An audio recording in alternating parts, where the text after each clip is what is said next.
LDBC, this is your boy Coach Shelton Harrison. You're live on Coach Shelton Harrison Combat Sports Show Live. Okay, folks, so, it appears that the UFC, they are trying right now diligently to make this fight happen. They're doing everything they can to get Cyborg at home in the octagon for UFC 219, okay?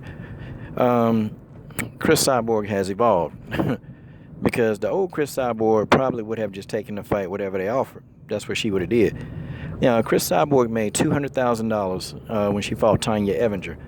And Cris is like, okay, well, y'all got to come out of pocket a little bit more than that, because they're trying to pay her less than that. Now, in Chris's defense, I can't really blame her for, saying, you know what, I'm not really interested in, a fight for that less magnitude. I'm not interested. Now, if I was Cris, I'd go on and take the fight and just go on and, go on and starch Holly Holm and then, start, building my legacy as the woman who beat the woman who knocked out Ronda. See, that's what I started doing. I think that's worth more anyway. I think she can tend to be worth valuable more if she started touting herself like that. That's what I would do, okay? That's what the coach would do, okay? I would do that like right now. I really would. I would build myself as being the type of fighter. I'm the one that beat the woman that beat the woman that beat Ronda. I knocked her out too. See, that's what need to happen. But, I guess Cris is thinking, you know what, if they're going to pay me, they need to pay me. I think Cris is probably, that fight worth $400,000. I think they could afford to pay Cris Cyborg $400,000 because they're going to pay Holly about $500,000. And I told y'all that $500,000 was the magical number for Holly Holm. Now, I always tell y'all, when you read an article, read every single word. Don't read 75% of it and think that you got the gist of it, because that's not how this works. I read every single word. And Holly Holm said, yeah, I'll fight her, but the circumstances got to be right. Now, let's talk about the circumstances, okay? Circumstance one. Circumstance one, okay? Holly Holm, okay? I think that she is going to come off of that position. I'm trying to get Cyborg down to 140. Or no, she's trying to get Cyborg down to like 138 pounds or 136. I think that she's going to come off of that position, okay? I believe that, but I don't think that Holly Holm is going to, take this kind of fight of this magnitude. She don't want Cyborg having any advantages. She ain't going to want to have no advantages. And she probably, too, will probably make like a hydration clause, a rehydration clause. Then I'm pretty sure that that's what Holly's probably getting after when we say circumstances. Because Cris Cyborg can come in at 145, but then, she can rehydrate and probably outweigh you about 15 or 20 pounds. So I know Team Holm, they're going to want a hydration clause in this fight. They're going to want a rehydration clause. I know they are. Okay? You can call me Coach Adamas for this, but I know for a fact they're going to want a rehydration clause. So Cris Cyborg can't come in outweighing Holly Holm by 20 pounds. They ain't trying to have that. They ain't trying to have that, and they ain't going for it. Because Holly Holm, the 145 position, she got to come off of it. Because like it or don't like it, Cris Cyborg ain't moving down in weight to fight her. She the champion, so Holly got to come up and fight her. That's normal. Okay? All right, another thing. I told y'all, $500,000 is the magic number for Holly Holm. She not taking less than that. Okay? I'm telling you, if it's anything less than $500,000, Holly Holm is out. The fight got to be lucrative. It's got to be lucrative enough for Holly to say, you know what, I'm going to get in there, and if I'm going to incur an ass whooping from Justino, then guess what? Then y'all got to pay me. Okay, y'all got to pay me for my services, which I can't blame Holly on that end either. I can't blame that. I cannot sit here and say I disagree with Holly Holm for having these kind of demands, okay? The fact of the matter is, though, I told y'all that this was going to happen to Cris Cyborg.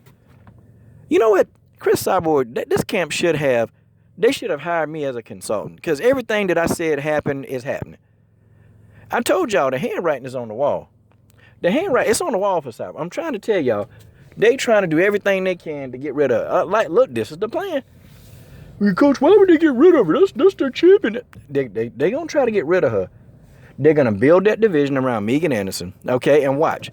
You mark my words. When Cyborg is finally out the picture, when Christine Cyborg is finally out of the picture, that division is going to be filled up. That division is going to be filled up like popcorn in a Pop-Tart. I'm trying to tell y'all, it's going to be filled up. It is going to be filled up quickly. And this division that, they can't fill it fast enough because these girls, part of it the UFC fault, and part of it these women, they don't want to fight her. They ain't trying to do that. You got people like Julia Budd who said nope. Julia Budd flat out said, we ain't doing that. So what? When Cyborg leaves, that 145-pound division, I'm telling you, in a matter of months, it's going to be full.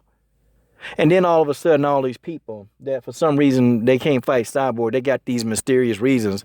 They got these personal reasons why they can't fight Cyborg. All of a sudden, they'll be available to fight. Watch what I tell y'all.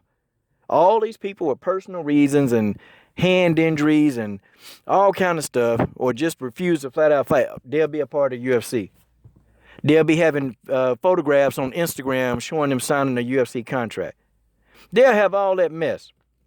And then they'll talk junk about Cyborg, knowing that Cyborg won't even be able to come back to the UFC. She gone. Oh, they'll talk massive junk about Cris Cyborg. Massive junk. Why is she not there? Because that's what they were doing when they thought she was popped and wasn't going to be coming back for a long time. Oh, they were talking junk. They was talking junk then. But just wait. Wait. I'm telling y'all, this thing going to blow through. Cyborg going to be out of there. Cyborg going to be out. And they're going to build that division around Megan Anderson. You watch my words. They're going to build that division around Megan Anderson, the girl with the personal problems. And then mysteriously, Jermaine Durandame will somehow come back. Her hand will be completely healed. Maybe she'll go Manny Pacquiao route and dip her hand in some salt water, and maybe her hand will be completely healed. Okay? Then Julia Budd all of a sudden gonna get some heart. She'll come back. I'm just keeping it real. That's exactly what's gonna happen. All of them gonna somehow magically appear in this division. And then you're gonna have a lot of women from Invicta. They're gonna magically appear in this division in the UFC. Watch. And it's a shame, man. It's a shame. And then, people want to say, well, yeah, they don't want to fight her because, the PEDS.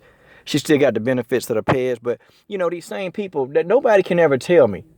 Nobody can ever tell me if Cyborg is a problem who, matter of fact, she's a part of the clean, she's a part of the clean program. Okay? Hadn't tested positive for any known steroid, period. Okay, since she got popped the last time. But people can't tell me why they still fans of Brock Lesnar. Why they still fans of Michael Bisping. Why they still talk about the legend of Ken Shamrock. Why do they talk about Frank Mir? Why do they talk about all these guys, these legendary guys who popped? Okay? Why they still talk about these guys? Don't nobody say nothing about Ashley Evans Smith. Jessica Penne got a complete pass for this. But how are these people going to explain all of this PG-13 channel? They can't. Nobody. You know what they say about Jessica Penne and Ashley? Oh, well, they're not popular enough. So I guess that make it right. I guess because they're not popular and nobody knows them. Oh, okay. Okay, a cheater is a cheater, right? Now, had Danielle Taylor would have cheated against Jessica Penne, oh, man, she'd have been getting called every name in the book like she get called now. This is your boy, Coach Shelton Harrison. I'm done.